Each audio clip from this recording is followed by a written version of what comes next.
حیات الصحابہ چیپٹر 12 صحابہ کرام رضی اللہ تعالیٰ عنہ کا مختلف قبائل اور عرب کی قوموں کو دعوت دینا۔ ٹاپک: حضرت امام بن ثعلبہ رضی اللہ تعالیٰ عنہ کا قبیلہ بنو سعد بن بکر کو دعوت دینا۔ حضرت ابن عباس رضی اللہ عنہ فرماتے ہیں کہ قبیلہ بنو سعد بن بکر نے حضرت امام بن ثعلبہ رضی اللہ تعالیٰ عنہ کو اپنا نمائندہ بنا کر حضور صلی اللہ علیہ وسلم کی خدمت میں بھیجا۔ انہوں نے مدینہ پہنچ کر مسجد کے دروازے پر اپنا اونٹ بٹھایا، اس کی ٹانگوں میں رسی باندھی، پھر مسجد میں داخل ہوئے۔ اس وقت حضور صلی اللہ علیہ وسلم اپنے صحابہ کے ساتھ بیٹھے ہوئے تھے۔ حضرت امام بڑے مضبوط اور زیادہ بالوں والے آدمی تھے۔ ان کے سر پر بالوں کی 2 زلفیں تھیں۔ آ کر حضور صلی اللہ علیہ وسلم اور صحابہ کے سامنے کھڑے ہو گئے اور پوچھا، آپ لوگوں میں سے کون ابن عبد المطلب ہے؟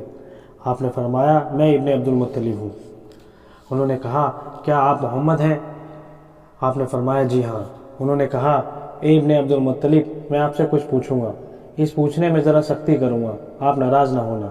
آپ نے فرمایا، نہیں، میں ناراض نہیں ہوں گا، تم جو چاہے پوچھو۔ انہوں نے کہا کہ میں آپ کو اس اللہ کا واسطہ دے کر پوچھتا ہوں کہ جو آپ کا بھی معبود ہے اور آپ سے پہلے والوں کے بعد والوں کا بھی معبود ہے، کیا اللہ نے آپ کو ہماری طرف رسول بنا کر بھیجا ہے؟ آپ نے فرمایا، با خدا یہی بات ہے۔ پھر انہوں نے کہا، میں آپ کو اس اللہ کا واسطہ دے کر پوچھتا ہوں جو آپ کا بھی خدا ہے اور آپ سے پہلے والوں اور بعد والوں کا بھی معبود ہے، کیا اللہ تعالیٰ نے آپ کو اس بات کا حکم دیا ہے کہ آپ ہمیں اس بات کا حکم دیں کہ ہم صرف اس کی عبادت کریں، اس کے ساتھ کسی کو شریک نہ کریں اور ان بتوں کو توڑ دیں جن کی آپ ہمارے باپ دادا عبادت کیا کرتے تھے؟ آپ نے فرمایا، با خدا یہی بات ہے۔ پھر انہوں نے کہا، میں آپ کو اس اللہ کا واسطہ دے کر پوچھتا ہوں جو آپ کا بھی معبود ہے اور آپ سے پہلے والوں اور بعد والوں کا بھی معبود ہے، کیا اللہ نے آپ کو اس بات کا حکم دیا ہے کہ ہم یہ 5 نمازیں پڑھیں؟ آپ نے فرمایا، جی ہاں۔ پھر وہ زکوٰۃ، روزے، حج اور اسلام کے دیگر فرضوں کے بارے میں پوچھتے گئے اور ہر دفعہ اللہ تعالیٰ کا واسطہ دے کر پوچھتے۔ جب ان سوالات سے فارغ ہو گئے تو کہا، اشہد ان لا الہ الا اللہ واشہد ان محمدا عبدہ ورسولہ، اور میں ان تمام فرضوں کو ادا کروں گا اور جن باتوں سے آپ نے روکا ہے ان سے میں بچوں گا۔ میں آپ سے اپنی طرف سے کمی یا زیادتی نہیں کروں گا۔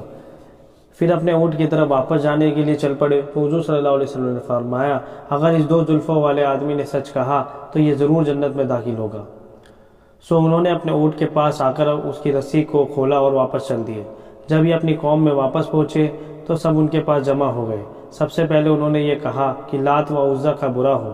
لوگوں نے کہا، اے امام، خاموش رہو، ایسا نہ ہو کہ اس طرح کہنے سے تم برس یا کوڑ یا پاگل پن میں مبتلا ہو جاؤ۔ انہوں نے کہا، تمہارا ناس ہو، یہ لات و عزا اللہ کی قسم نہ نقصان پہنچا سکتے ہیں نہ نفع۔ اللہ تعالیٰ نے اپنا رسول بھیجا ہے، ان پر ایک کتاب اتاری ہے، اللہ تعالیٰ نے تم کو اس کتاب کے ذریعے اس شرک سے نکال دیا ہے جس میں تم مبتلا تھے۔ پھر کلمہ شہادت پڑھ کر سنایا، اشہد ان لا الہ الا اللہ وحدہ لا شریک لہ واشہد ان محمدا عبدہ ورسولہ۔ اور انہوں نے تمہیں جن کاموں کا حکم دیا ہے اور جن کاموں سے روکا ہے ان تمام احکام کو ان کے پاس سے لے کر میں تمہارے پاس آیا ہوں۔ راوی کہتے ہیں کہ شام ہونے سے پہلے ہی اس آبادی کا ہر مرد عورت مسلمان ہو چکا تھا۔ حضرت ابن عباس رضی اللہ عنہ فرماتے ہیں کہ حضرت امام بن ثعلبہ سے زیادہ بہتر ہم نے کسی قوم کا نمائندہ نہیں سنا۔ واقعی میں یہ ہے کہ شام ہونے سے پہلے اس آبادی کا ہر مرد اور عورت مسلمان ہو چکا تھا۔ ان لوگوں نے مسجدیں بھی بنائی، نماز کے لیے اذان بھی دیا کرتے تھے۔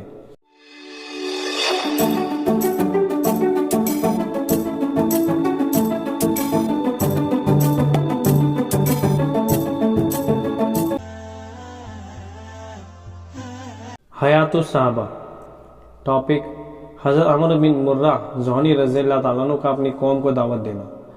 حضرت عمرو بن مرہ جہنی رضی اللہ عنہ فرماتے ہیں کہ زمانہ جاہلیت میں ہم لوگ اپنی قوم کی ایک جماعت کے ساتھ حج کرنے گئے تو میں نے مکہ میں خواب میں ایک چمکتا ہوا نور دیکھا جو کعبے سے نکل رہا تھا۔ اس کی روشنی سے یثرب کا پہاڑ، جوہینہ کا عشر پہاڑ روشن ہو گیا اور مجھے اس نور سے یہ آواز سنائی دی کہ اندھیرا چھٹ گیا ہے اور روشنی بلند ہو کر پھیل گئی، آخری نبی آ چکے ہیں۔ میں نور میرے سامنے دوبارہ چمکا، یہاں تک کہ میں نے ہیرا شہر کے محلات اور مدائن شہر کا سفید محل اپنی آنکھوں سے دیکھ لیا۔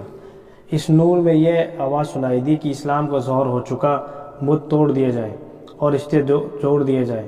میں گھبرا کر اٹھا، اپنی قوم سے کہا، اللہ کی قسم، قریش کے اس قبیلے میں کوئی بڑا واقعہ پیش آنے والا ہے اور میں نے ان کو اپنے خواب میں سنا ہے۔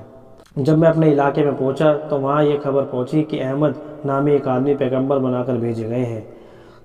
تو میں وہاں سے چل کر آپ کی خدمت میں حاضر ہوا، آپ کو اپنا خواب سنایا۔ آپ نے فرمایا، اے عمر بن مرہ، میں وہی نبی ہوں جس کو تمام بندوں کی طرف رسول بنا کر بھیجا گیا ہے۔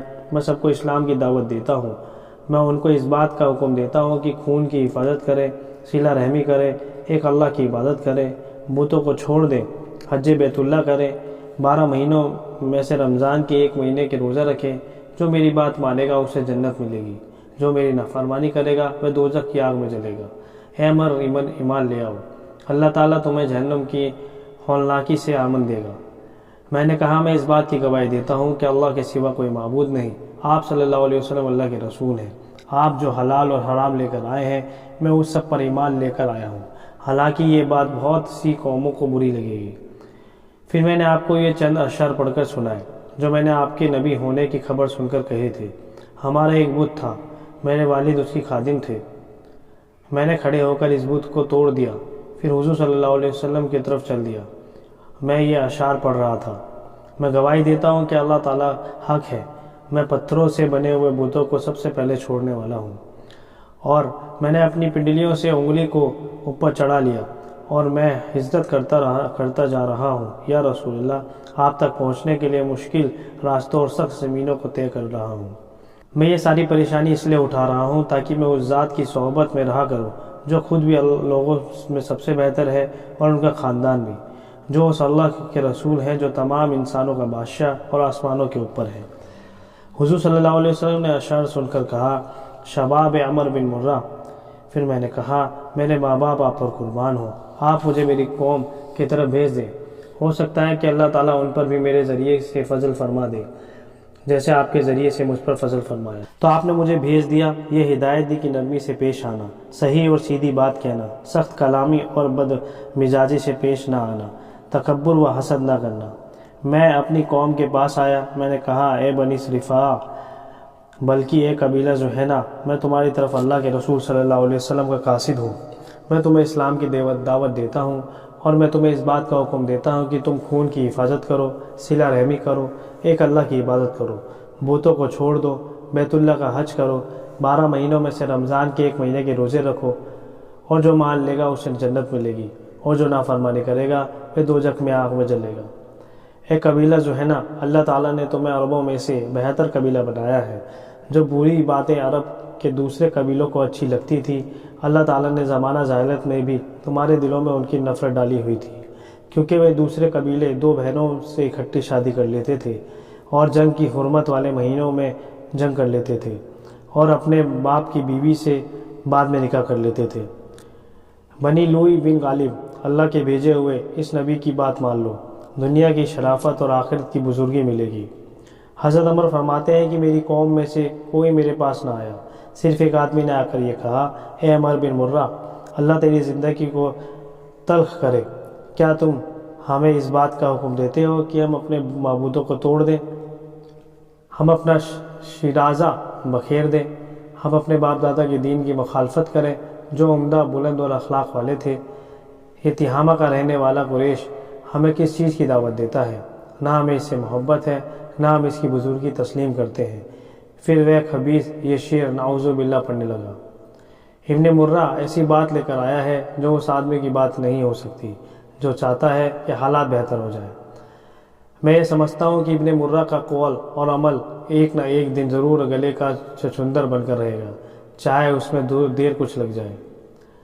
وہ ہمارے گزرے ہوئے بزرگوں کو بیوقوف ثابت کرتا ہے، اور جو ایسا کرنا چاہتا ہے وہ کبھی کامیاب نہیں ہو سکتا۔ حضرت عمر بن مرہ فرماتے ہیں کہ میں نے کہا، ہم دونوں میں سے جو جھوٹا ہو، خدا اس کی زندگی کو تلخ کر دے اور اس کی زبان کو گونگا اور آنکھوں کو اندھا کر دے۔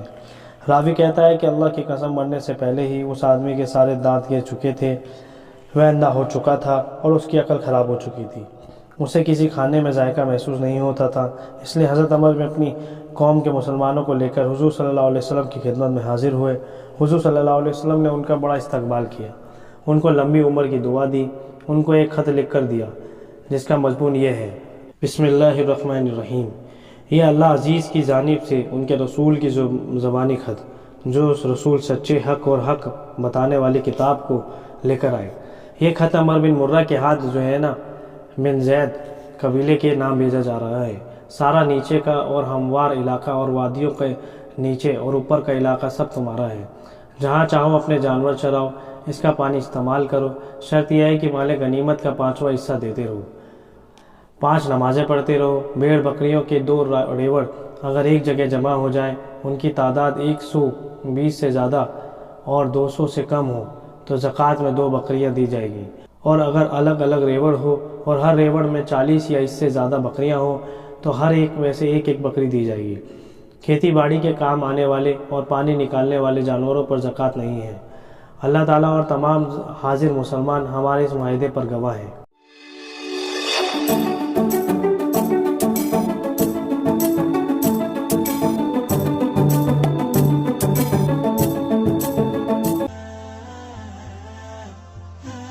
حیات الصحابہ۔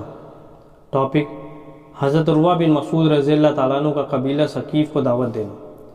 حضرت عروہ بن زبیر رضی اللہ عنہ کہتے ہیں، جب لوگوں نے 9 ہجری میں حج کی تیاری شروع کی تو حضرت عروہ بن مسعود رضی اللہ تعالیٰ عنہ حضور صلی اللہ علیہ وسلم کی خدمت میں مسلمان ہو کر حاضر ہوئے اور حضور صلی اللہ علیہ وسلم سے یہ بات کی اجازت چاہی کہ اپنی قوم کے پاس واپس چلے جائیں۔ حضور صلی اللہ علیہ وسلم نے فرمایا، مجھے ڈر ہے کہ وہ تمہیں قتل نہ کر دیں۔ انہوں نے کہا، وہ میرا اتنا احترام کرتے ہیں کہ اگر وہ میرے پاس آئیں اور میں سو رہا ہوں تو وہ مجھے جگاتے نہیں ہیں، اس لیے حضور صلی اللہ علیہ وسلم نے ان کو اجازت دے دی۔ وہ مسلمان ہو کر اپنی قوم کے پاس واپس عشاء تک پہنچے۔ سارا قبیلہ انہیں سلام کرنے آیا۔ انہوں نے ان سب کو اسلام کی دعوت دی۔ قوم نے ان پر طرح طرح کے الزام لگائے، انہیں غصہ دلایا اور انہیں بہت سی ناگوار باتیں سنائی، پھر انہیں شہید کر ڈالا۔ تو حضور صلی اللہ علیہ وسلم نے یہ خبر سن کر فرمایا، عروہ بھی ان حبیب نظار جیسے ہیں جن کا تذکرہ سورہ یاسین میں ہے کہ انہوں نے اپنی قوم کو اللہ کی طرف دعوت دی، انہوں نے ان کو شہید کر دیا۔ بہت سے اہل علم اس قصے کو تفصیل سے ذکر کرتے ہیں اور اس میں یہ ہے کہ حضرت عروہ رضی اللہ تعالیٰ عنہ عشاء کے وقت طائف پہنچے، اپنے گھر میں داخل ہوئے۔ قبیلہ ثقیف نے آ کر ان کو جاہلیت کے طریقے پر سلام کیا۔ انہوں نے لوگوں کو اس سلام سے روکا، ان سے کہا، تم جنت والوں کے طریقے پہ سلام کرو، السلام علیکم ورحمۃ اللہ وبرکاتہ۔ قوم نے ان کو طرح طرح سے ستایا، ان کو بے عزت کیا، لیکن وہ برداشت کرتے رہے۔ قوم کے لوگ ان کے پاس سے جا کر ان کے بارے میں مشورہ کرتے رہے، یہاں تک کہ صبح صادق ہو گئی۔ حضرت عروہ نے بالا خانے پر چڑھ کر فجر کی اذان دی۔ قبیلہ ثقیف کے لوگ ہر طرف سے نکل کر آئے۔ بنو مالک کے اوس بن عوف نامی آدمی نے ان کو ایسا تیر مارا جو ان کی شہرنگ میں لگا اور اس شہرنگ کا خون نہ رکا تو غیلاب بن سلمہ بن کنانہ، عبد دیالیل اور حکم بن عمر اور ابو احلاف کے دیگر ممتاز سرداروں نے کھڑے ہو کر ہتھیار پہن لیے، جمع ہو گئے اور یوں کہا، یا تو ہم سارے مر جائیں گے یا عروہ بن مسعود کے بدلے میں بنو مالک کے 10 سرداروں کو قتل کر دیں گے۔ حضرت عروہ بن مسعود نے جب یہ منظر دیکھا تو کہا، میری وجہ سے تم کسی کو قتل نہ کرو، میں نے اپنا خون اپنے قاتل کو اس لیے معاف کر دیا تاکہ اس سے تمہاری صلح باقی رہے۔ یہ میرا قتل تو اللہ پر مجھ پر خاص انعام ہے، اس نے مجھے شہادت کا مرتبہ عطا فرمایا، اور میں اس بات کی گواہی دیتا ہوں کہ محمد صلی اللہ علیہ وسلم اللہ کے رسول ہیں۔ انہوں نے مجھے بتایا تھا کہ تم مجھے قتل کر دو گے۔ پھر انہوں نے اپنے خاندان والوں کو بلا کر کہا، جب میں مر جاؤں تو مجھے ان شہیدوں کے ساتھ دفن کرنا جو حضور صلی اللہ علیہ وسلم کے ساتھ تمہارے یہاں سے جانے سے پہلے شہید ہوئے۔ پھر ان کا انتقال ہو گیا، ان کے خاندان والوں نے ان کو انہی شہید صحابہ کے ساتھ دفن کیا۔ حضور صلی اللہ علیہ وسلم کو ان کے قتل کی خبر پہنچی، فرمایا، عروہ بھی آگے پچھلی حدیث جیسا مضمون ہے۔ قبیلہ ثقیف کے مسلمان ہونے کا قصہ پہلے حضور صلی اللہ علیہ وسلم کے ان اخلاق و اعمال قصوں میں گزر چکا ہے جن کی وجہ سے لوگوں کو ہدایت ملتی تھی۔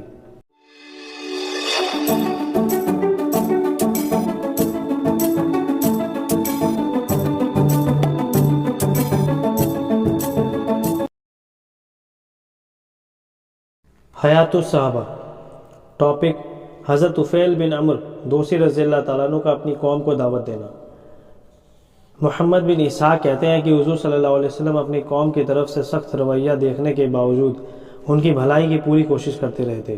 دنیا و آخرت کی جس مصیبت میں وہ گرفتار تھے اس سے نجات پانے کی ان کو دعوت دیتے۔ جب اللہ تعالیٰ نے قریش سے حضور صلی اللہ علیہ وسلم کی پوری حفاظت فرما دی تو انہوں نے یہ رویہ اختیار کیا کہ کہ لوگوں کو اور باہر سے آنے والے عربوں کو ڈرا کر حضور صلی اللہ علیہ وسلم سے ملنے سے روکے۔ حضرت طفیل بن عمرو دوسی رضی اللہ عنہ بیان کرتے ہیں کہ وہ مکہ گئے، حضور صلی اللہ علیہ وسلم وہاں ہی تھے۔ حضرت طفیل بہت عزت کرنے والے بڑے شاعر، بڑے سمجھدار تھے۔ قریش کے چند آدمی ان کے پاس آئے، ان سے کہا، اے طفیل، آپ ہمارے شہر میں آئے ہیں، یہ آدمی جو ہمارے بیچ رہتا ہے اس نے ہمیں بڑی مشکل میں ڈال دیا ہے، ہماری جماعت میں پھوٹ ڈال دی ہے، اس کی بات تو جادو کی طرح اثر کرتی ہے، یہ باپ بیٹے میں اور بھائی بھائی میں اور میاں بیوی میں جدائی پیدا کر دیتا ہے۔ ہمیں خطرہ ہے کہ جو پریشانیاں ہم پر آ گئی ہیں کہیں وہ آپ پر اور آپ کی قوم پر نہ آ جائے، اس لیے آپ نہ تو اس سے بات کریں اور نہ اس کی بات سنیں۔ حضرت طفیل کہتے ہیں کہ انہوں نے مجھ پر اتنا اصرار کیا کہ اتنا پیچھے پڑے کہ میں نے بھی طے کر لیا کہ میں نہ تو حضور صلی اللہ علیہ وسلم سے بات سنوں گا اور نہ ہی ان سے کوئی بات کروں گا۔ یہاں تک کہ صبح کو جب میں مسجد میں جانے لگا تو کانوں میں روئی اس ڈر سے بھی ڈال لی کہ کہیں بلا ارادہ آپ کی کوئی بات میرے کان میں نہ پڑ جائے۔ سو میں مسجد میں گیا تو حضور صلی اللہ علیہ وسلم کعبے کے پاس کھڑے ہو کر نماز پڑھ رہے تھے، میں آپ کے قریب کھڑے ہو گیا۔ یہ ساری احتیاط کے باوجود اللہ تعالیٰ نے مجھے حضور صلی اللہ علیہ وسلم کی کچھ باتیں سنا دی، مجھے وہ بہت اچھی لگی، تو میں نے اپنے دل میں کہا، میری ماں مجھے روئے، میں ایک سمجھدار اور شاعر آدمی ہوں، اچھے اور برے کلام کی پہچان کر لیتا ہوں، اس میں کیا برائی ہے کہ میں ان کی بات سنوں، اچھی بات ہوئی تو قبول کر لوں گا، اگر بری ہوئی تو چھوڑ دوں گا۔ پھر میں وہاں انتظار میں بیٹھا رہا یہاں تک کہ حضور صلی اللہ علیہ وسلم نماز سے فارغ ہو کر گھر کو تشریف لے گئے، تو میں بھی آپ کے پیچھے چل پڑا، یہاں تک کہ جب آپ اپنے گھر میں داخل ہوئے تو میں نے آپ کی خدمت میں حاضر ہو کر کہا، اے محمد، آپ کی قوم نے مجھ سے ایسے کہا اور اللہ کی قسم مجھے آپ سے اتنا ڈراتے رہے کہ میں نے اپنے کانوں میں روئی اچھی طرح ڈال لی تاکہ آپ کی بات سن نہ سکوں، لیکن اللہ تعالیٰ نے مجھے آپ کی بات سننا ہی دی، مجھے بہت اچھا کلام محسوس ہوا، آپ اپنی بات میرے سامنے پیش کریں۔ تو حضور صلی اللہ علیہ وسلم نے میرے سامنے اسلام کو پیش کیا اور مجھے قرآن پڑھا کر سنایا۔ فرماتے ہیں کہ اللہ کی قسم میں نے اس سے پہلے اس سے زیادہ عمدہ، اس سے زیادہ انصاف والی بات کہیں نہیں سنی، اس لیے کلمہ شہادت پڑھ کر مسلمان ہو گئے۔ میں نے عرض کیا، یا نبی صلی اللہ علیہ وسلم، میری قوم میں میری چلتی ہے، میں ان کے پاس واپس جا کر انہیں اسلام کی دعوت دوں گا، آپ اللہ سے میرے لیے دعا کریں کہ اللہ تعالیٰ مجھے ایسی کوئی نشانی دے جس سے مجھے انہیں دعوت دینے میں مدد ملے۔ تو آپ نے یہ دعا فرمائی، اے اللہ، اس کو کوئی نشانی عطا فرما۔ پھر میں اپنی قوم کی طرف چل پڑا۔ جب میں اس گھاٹی میں پہنچا جہاں سے میں اپنی آبادی والوں کو نظر آنے لگا تو میری دونوں آنکھوں کے بیچ چراغ کے جیسا ایک چمکتا ہوا نور ظاہر ہوا۔ میں نے دعا مانگی، اللہ اس نور کو میرے چہرے کے علاوہ کسی اور جگہ ظاہر کر دے، کیونکہ مجھے خطرہ ہے کہ میری قوم والے آنکھوں کے بیچ نور کو دیکھ کر یہ سمجھیں گے کہ ان کی دین کو چھوڑنے کی وجہ سے میرا چہرہ بدل گیا ہے۔ اس لیے وہ نور بدل کر میرے کوڑے کے سیرے پر آ گیا اور میں گھاٹی سے آبادی کی طرف اتر رہا تھا تو آبادی والوں کو میرے کوڑے کا یہ نور لٹکے ہوئے قندیل کی طرح نظر آ رہا تھا جسے وہ ایک دوسرے کو دکھا رہے تھے، یہاں تک کہ میں ان کے پاس پہنچ گیا۔ جب میں سواری سے اترا تو میرے والد آئے کہ بہت بوڑھے ہو چکے تھے۔ میں نے ان سے کہا، اے ابا جان، مجھ سے دور رہیں، آپ کا مجھ سے کوئی تعلق نہیں اور نہ میرا آپ سے۔ انہوں نے کہا، اے میرے بیٹے، کیوں؟ میں نے کہا، کیونکہ میں مسلمان ہو چکا ہوں اور محمد صلی اللہ علیہ وسلم کا دین اختیار کر چکا ہوں۔ میرے والد نے کہا، میرا دین بھی وہی ہے جو تمہارا دین ہے۔ پھر انہوں نے غسل کیا، اپنے کپڑے پاک کیے، پھر میرے پاس آئے، میں نے ان پر اسلام پیش کیا، وہ اسلام میں داخل ہو گئے۔ پھر میری بیوی میرے پاس آئی، میں نے اس سے کہا، پرے ہٹ، میرا تم سے کوئی تعلق نہیں، نہ تمہارا مجھ سے۔ انہوں نے کہا، کیوں؟ میرے ماں باپ پر قربان ہوں۔ میں نے کہا، اسلام کی وجہ سے میرے اور تیرے بیچ جدائی ہو گئی ہے، میں بھی مسلمان ہو گئی۔ پھر میں اپنے قبیلہ دوست کو اسلام کی دعوت دیتا رہا لیکن وہ انکار کرتے رہے، انہوں نے بہت دیر کر دی۔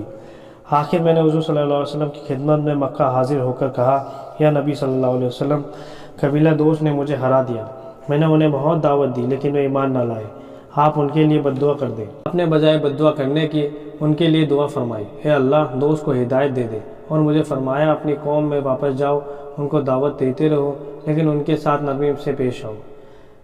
تو میں واپس آیا، قبیلے دوست میں ٹھہر کر ان کو اسلام کی دعوت دیتا رہا، یہاں تک کہ حضور صلی اللہ علیہ وسلم ہجرت فرما کر مدینہ تشریف لے گئے۔ بدر اور احد کی خندق کے نزوات بھی ہو گئے۔ پھر میں اپنی قوم کے مسلمانوں کو ساتھ لے کر حضور صلی اللہ علیہ وسلم کی خدمت میں آیا۔ اس وقت حضور صلی اللہ علیہ وسلم خیبر گئے ہوئے تھے۔ میں دوست کے 70 یا 80 گھرانوں کو لے کر مدینہ پہنچا۔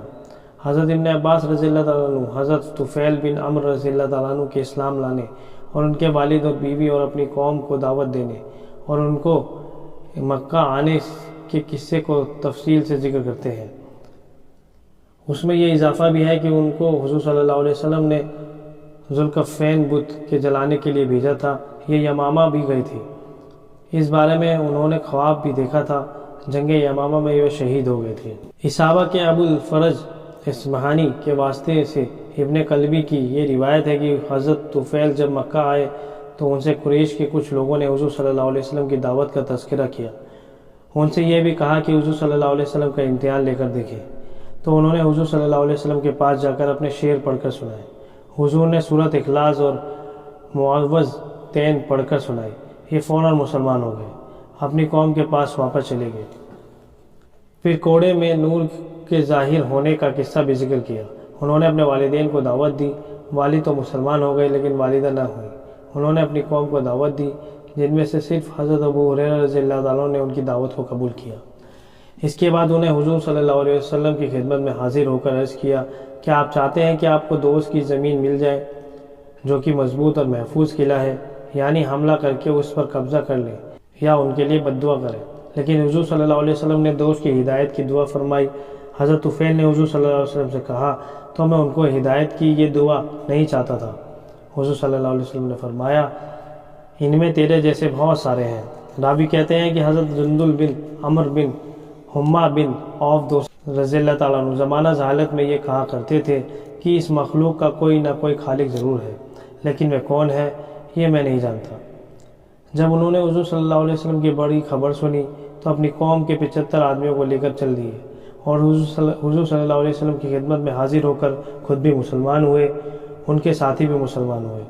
حضرت ابو ہریرہ رضی اللہ تعالیٰ عنہ حضرت جندب ایک آدمی کو حضور صلی اللہ علیہ وسلم کی خدمت میں مسلمان ہونے کے لیے پیش کرتے جاتے۔ حضرت علی رضی اللہ تعالیٰ عنہ کا قبیلہ حمدان کو دعوت دینا، حضرت خالد بن ولید رضی اللہ عنہ کا بنو حارث بن کعب کو دعوت دینا، حضرت ابو امامہ رضی اللہ تعالیٰ عنہ کا اپنی قوم کو دعوت دینا پہلے گزر چکا ہے۔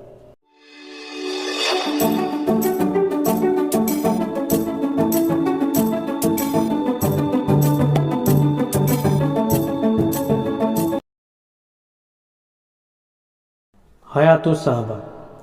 ٹاپک: حضرات صحابہ اکرام رضی اللہ تعالیٰ عنہ کا افراد اور جماعتوں کو دعوت دینے کے لیے بھیجنا۔